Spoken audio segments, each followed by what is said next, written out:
Good morning, student. Welcome to all in my history and civics lecture.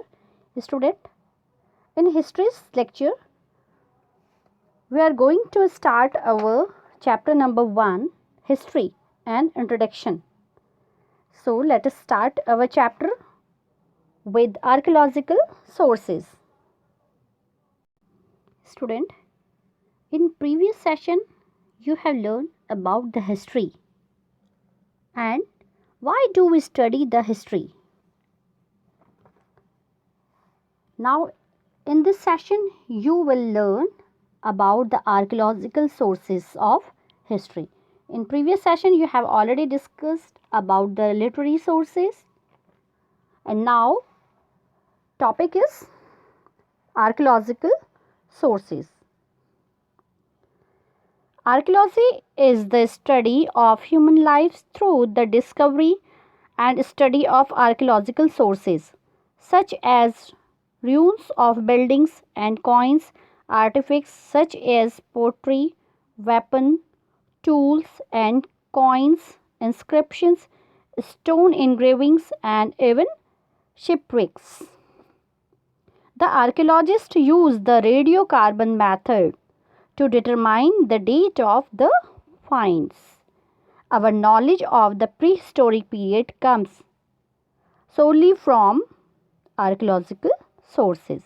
The script of the Indus Valley, an advanced civilization, has not yet been deciphered. As a result, we have to depend on material remains as a source of information of the Harappan civilization.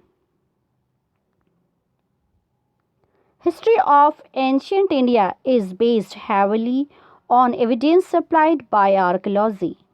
The word archaeology in Greek means the study of what is ancient. Children, in previous session you have learned literary sources. Now, let us learn more about the archaeological sources of history. Children, what is archaeology? Archaeology is the study of human history and prehistory through the excavation of sites and the analysis of artifacts and other physical remains. It is the most direct evidence for the study of history and prehistory. Children, who is called the archaeologist? Who is archaeologist?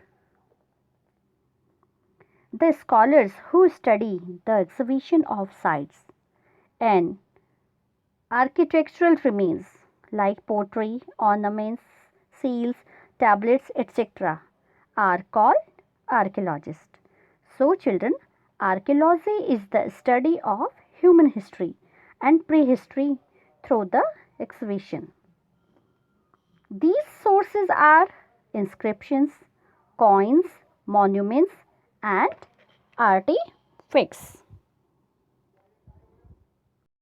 Student, now we will learn detail about the inscriptions. Writing which are normally engraved either on stone surface or on metal are called inscriptions.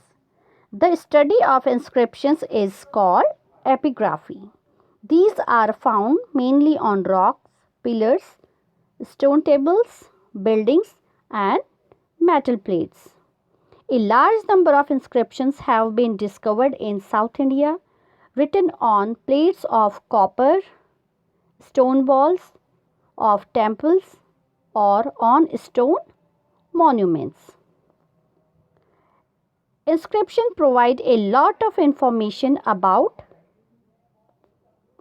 names and date of king, the extent of their empires, important events during their rule, and religious and cultural practices.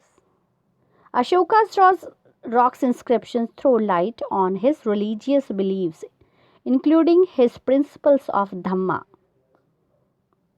and his administration.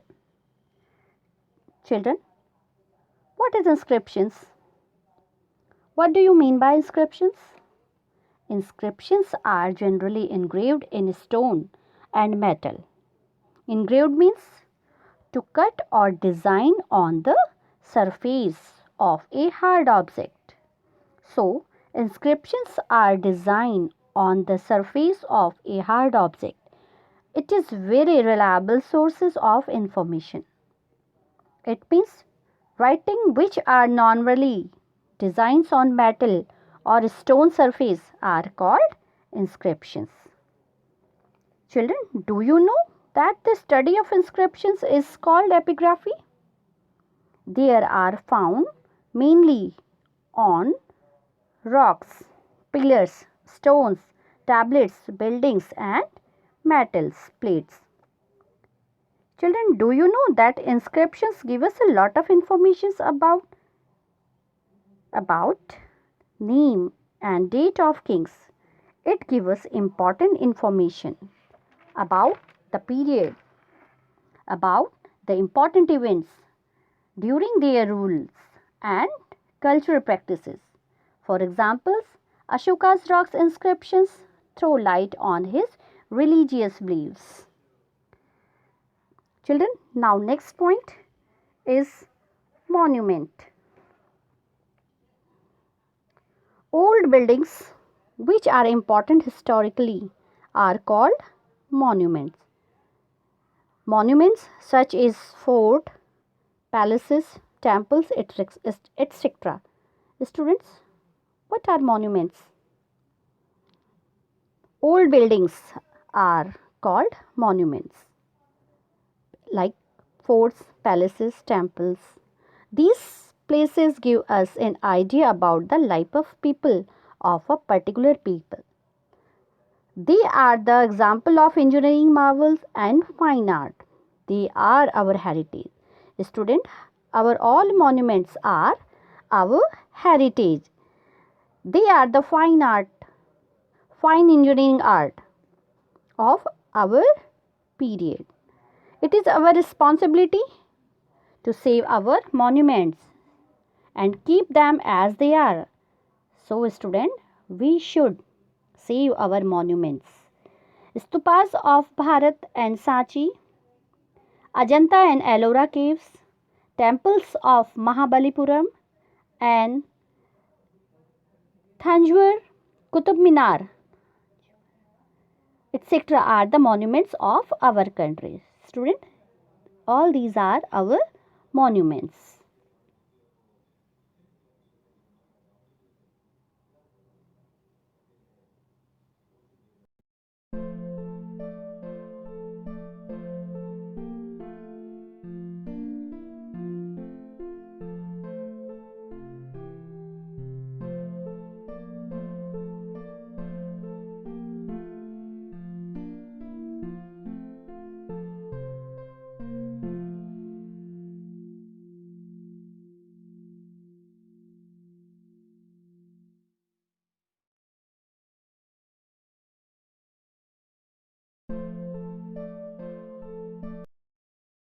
Student, this is your homework.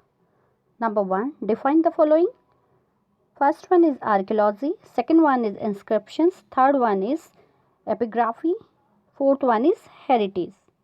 Question number 2, write the archaeological sources of history. Question number 3, write the name of some monuments of our country. Student, next session will be continued. Thank you and have a nice day.